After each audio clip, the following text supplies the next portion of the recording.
Welcome to Trailblazers, Kevin. Thank you, Jasper. Good morning. Delighted to be here. Inaugural trip to India, 48 hours in. How's it going? Amazing. I mean, I've never been to India. I've traveled the world over, but this has been a real eye-opener. Yeah. It's like a melting pot of many different cultures and experiences, and it's been fascinating to see. And are you feeling the energy? Are you feeling the youth? Are you feeling the future? I'm feeling the positivity, actually. I mean, it's really stark in contrast versus, an economy like the UK, for instance, at the moment. We're not quite in a recession, but nearly, all but. And then you look at this economy, and it's booming. And I think it's phenomenally exciting to see the growth and the positivity and the optimism that's coming through. Well, and it's interesting, isn't it, of course, because we can't consider the future without considering the context. So UK, so-called mature, bit older, zero growth. India, so-called immature, incredibly young, growing at a rate of knots, right? Okay, so there's the context. Kevin, you're at the helm of a business, the centerpiece of which is media, right? It dominates your P&L. Jamie Oliver, most watched chef on earth, most read chef on earth, all of that. But in terms of the future of media, it's changing fast, right? Tell us what you're seeing. Yeah, I mean, I think it's certainly for us as a business, media is multifaceted, and you can think about traditional media, TV, commissioning, production, airing, etc. But also social media, digital marketing, those sorts of things. The combination is what's key. I don't subscribe to the view that it's all about social media, traditional media is dead. I think you need a combination, and here's why. So for us particularly, it's about using media for the purpose of driving reach, reputation, awareness, revenue. It's about leveraging different social media platforms to be really relevant and show up with the right content for the right opportunity and the right customer, right audience, and blending those two things together. It's about e-commerce. It's about using the right technological capabilities to market in the right way, to sell in the right way, to be relevant to customers in the right way. So I think it's a real combination of things that actually work. And Kevin, on a practical level, because you're at the content creation end of media. Shagata, we'll come to you and Tata Comms in a minute. You're maybe more at the distribution end of it. How do you work with your partners and the broader media community, Kevin, to sort of forecast the future? How do you keep a weather eye on where all of this is going? I think that's just about being aware and close to consumers, to market trends, to being open to innovation, to thinking about what the possibilities are and testing for them. I'm a big believer in fail fast, right? And what do I mean by that? I mean, if you have an amazing idea, if you have a perspective on what's coming, just test it. Because you don't know the future. I mean, that's you don't the know, problem with the right? future. You just don't know. And I think consumers throughout my whole career, listen, I started in marketing a long time ago, 30 odd plus years ago. And the one thing I've learned is either they don't know what they want, or they can't forecast what they want, and neither can you. And actually, no amount of research is actually going to tell you accurately what the future is going to do. And I think, therefore, you have to have a real kind of perspective on testing stuff and keeping on testing stuff and thinking about, oh, how could that be useful? How can I show up here? What might the customer do with that? How are they going to react? Testing is the best way of doing that. Well, it's interesting, isn't it? So there's a kind of handsome is as handsome does trumps the future. The future's not known. Yep. And the customer almost needs to be told the future on a kind of build and they will come principle. They often don't know. They don't know, but I think if you think about early adopters, they're a great group to test the future with. So people who are always ready, open to something new, something different way of doing something. Using that group to test for the future is always quite interesting, because you're going to get a bunch of customers who are much more conservative or reticent to do things or don't change very quickly. But the early adopters, I think, are always interesting because they are a litmus test for what will be in demand in the future.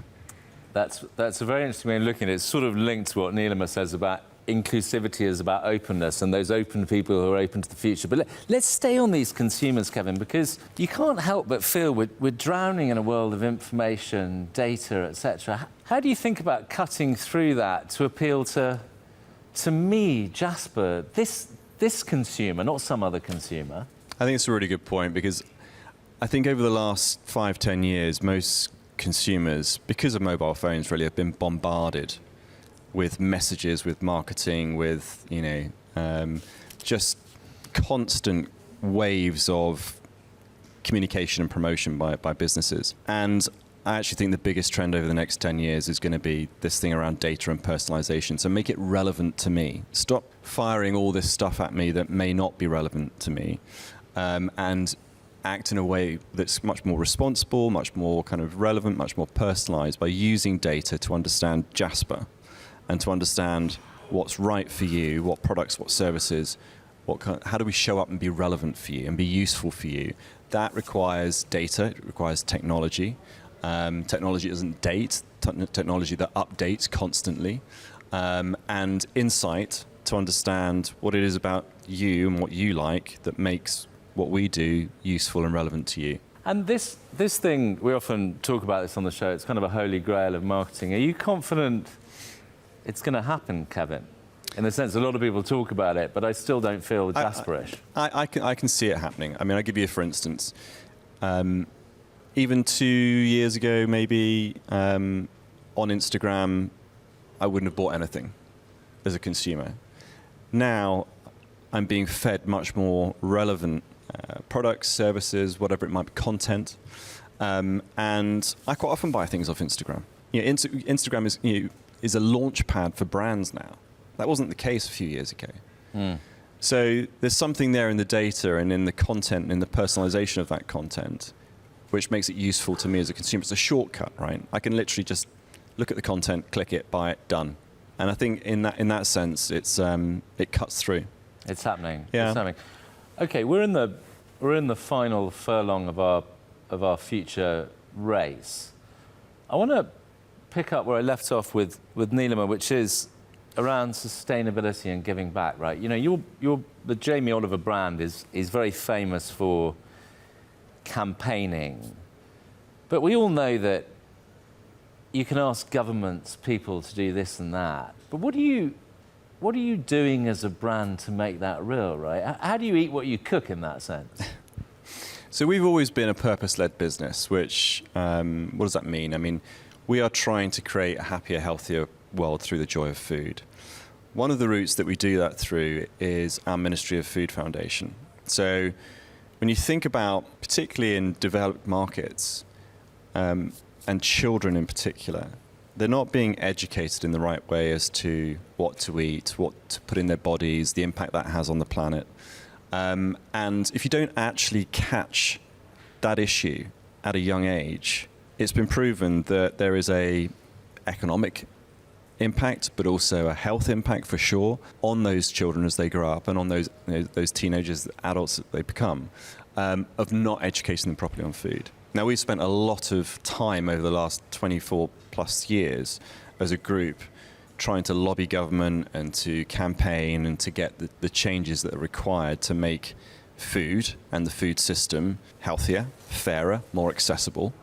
But we got to a point where we just decided that we needed to do something ourselves that wasn't going to get changed by another government coming in, and to take the responsibility ourselves to drive for a more sustainable outcome. So we've created a circular economy effectively in the business. And we've basically said, look, through our media business, our product business, our restaurant business, we will take 5% of those profits every year and plough them back into the Ministry of Food Foundation so that we can educate children at school on the benefits of food and how they cook and how they think about food and how they think about the environment. I think that's absolutely terrific. An inspiration, a great place to finish off, Kevin. And actually the message there is for children, right? The future is now. Yeah, I think so. And, you know, I have 3 teenage girls, and the way in which they think about brands and they think about what brands they buy from, engage with, they are utterly damning of any business that does not have sustainability at its core, authenticity at its core, and trying to do the right thing at its core. So I think it's a big wake-up call for many brands and businesses. Look, when I was growing up, that wasn't the case. The Kellogg's of the world, or whoever it might be, it's just, it was a different thing altogether in terms of marketing and products and services. That's changed. So these are our future customers. Kevin, will you promise us one thing? When you go back, tell your girls about India and bring them back here, please. Thank you so much for being on the show. Thank you very much, Jasper.